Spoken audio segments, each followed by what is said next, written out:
But the scholars have said that there are certain portions of the deen of which the person will not be let alone or not be forgiven that they didn't know these things. And of these things that a person must know is the things that he's directly involved in his ibadat. For example, such as wudu. A person has to make wudu for salah.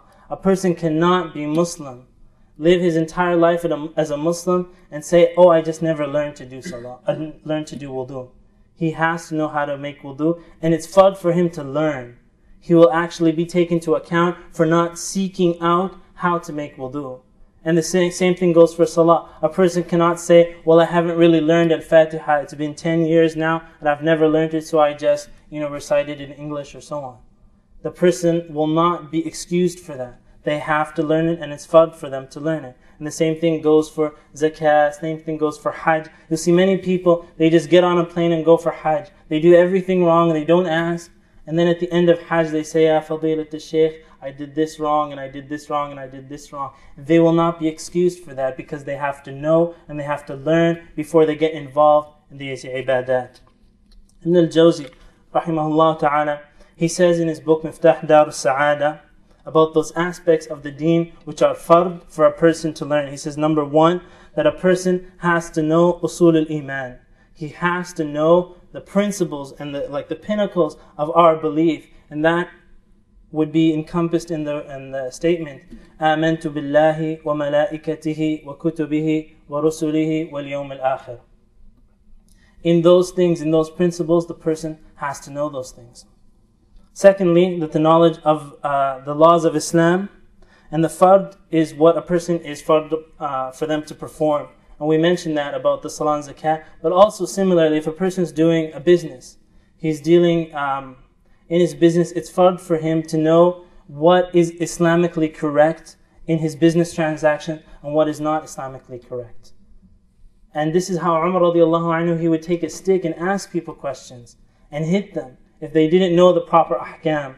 And he said that whoever doesn't know these rulings, and he would hit them in the marketplace, people who are dealing at the flea market. And he said that whoever doesn't know these rulings, he will eat riba, whether he likes it or he doesn't like it, because of his ignorance, and he will fall into it. And so he knew that Umar radiallahu anhu would impose on the people that they would have to learn these ahkam before they would get involved in business, and so on.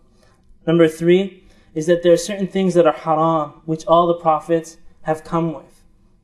And as Ibn al-Jawzi rahimahullah ta'ala, he said that this is mentioned in the verse of Allah subhanahu wa ta'ala, قُلْ إِنَّمَا حَرَّمَ رَبِّيَ الْفَوَاحِشِ قل إنما حرم ربي الفواحش ما ظهر منها وما بطن والإثم والبغي بغير الحق وأن تشركوا بالله ما لم ينزل به سلطانا وأن تقولوا على الله ما لا تعلمون. It's fard for a person to know these things. It's fard for a person to know this. And number four, the fourth thing that he mentioned was those interactions. A person deals with his family. He has to know what is fard upon him in regards to taking care of his wife. He has to know what's fard upon him in regards to taking care of his children. In fact, if a person didn't do this, those children, that wife, can take this man to the Muslim judge. And he can force him and take this away from him because it's fard that he knows that this is the law of Allah subhanahu wa ta'ala upon him. In the past, many times we go to a workshop here and a seminar there and a conference here, and we come back and we're kind of satisfied that we got a little bit of knowledge. But this idea of being satisfied with what we've learned is not a characteristic of the people that came before. Their satisfaction would never fill its full. They would always want to satisfy themselves more and more to get this knowledge.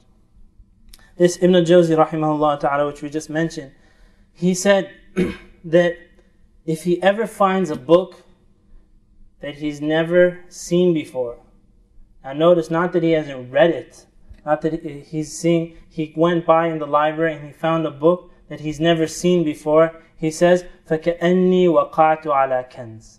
He says it's as if I just found or came upon a pot of gold. You know these rainbows that the people say if you just follow it, you get the pot of gold. They're always looking for that wealth.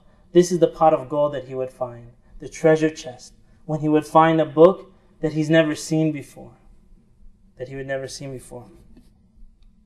And subhanAllah, this, when we don't see this drive towards the knowledge, it could be the sins of our very community that are holding us back from this knowledge.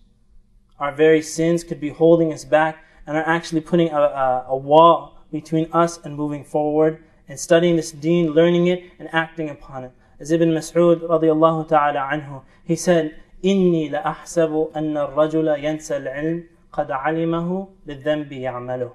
He said that I feel, and it's my opinion, and I think that a person would forget knowledge that he's already learned, and the reason for him forgetting is because of the sin that he's committing. That he would forget the knowledge that Allah subhanahu wa ta'ala blessed him with.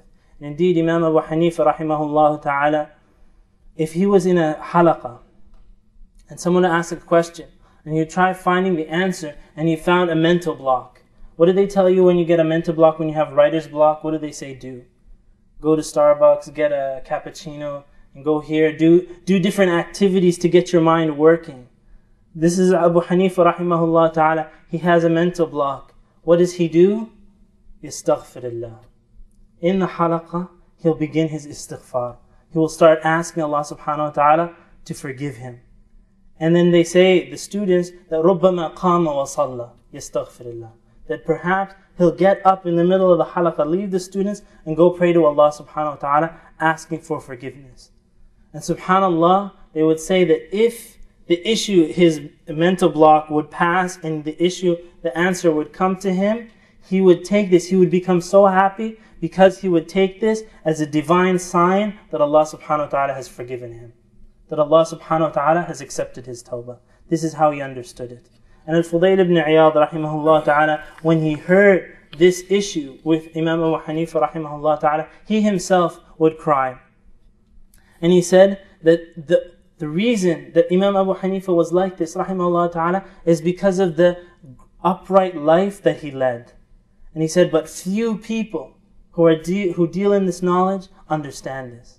He understood it because of his upright life, but few people understand that this is where the mental block comes from.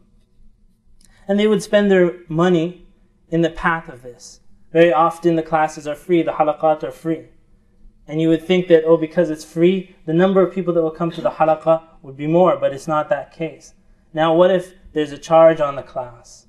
Then they go, I'm going to pay money to learn about Islam, and you'll see that the number of students gets lesser and lesser. But indeed in the past they would spend their wealth. In fact, they might even sell their homes so that their children could go and study the deen. Ali ibn Asim, rahimahullah ta'ala, is a great scholar. He said, speaking about his father, he said, my father, when I went out searching for knowledge, he became in that age where he's going to begin his search for knowledge. He said, my father gave me 100,000 dirhams. Do you know what kind of car you can buy for 100,000 dirhams? I don't know what kind of car you can buy, but inshallah it might be a pretty good one. He gave him 100,000 dirhams. And he told him, he said, take this and go. He said, take this money and leave. فَلَا أَرَى لَكَ وَجْهًا. He said, I don't want to see your face until you come back حَتَّى تَأْتِيَ بِمِئَةِ أَلْفِ حَدِيث. He said, I don't want to see your face until you replace this 100,000 dirhams with 100,000 hadith. And you come back to me. Until then, we don't know you and you don't know us. So they would spend their wealth for the sake of Allah subhanahu wa ta'ala to learn about this deen. And they would ignite in happiness when they would learn something new. Abu Ja'far Muhammad ibn Ahmad al-Nasafi rahimahullah ta'ala. And this was the case with many of the scholars, that they lived lives that were filled with poverty. And Imam Ahmad rahimahullah ta'ala, they lived lives full of poverty until his son would say to him, Mata raha, when are we going to relax from this poverty that we're in? And so this Abu Ja'far rahimahullah ta'ala was in this poverty and debt, and all this had come upon him. And so he went to sleep one night with all this sadness upon him. And he went to bed, and his wife was there. And as he sat there, and he couldn't sleep because of this humum, the blues that he was in, and the sadness, he all of a sudden, his mind took a shift, it took a tangent, and and he started thinking about a fiqh issue.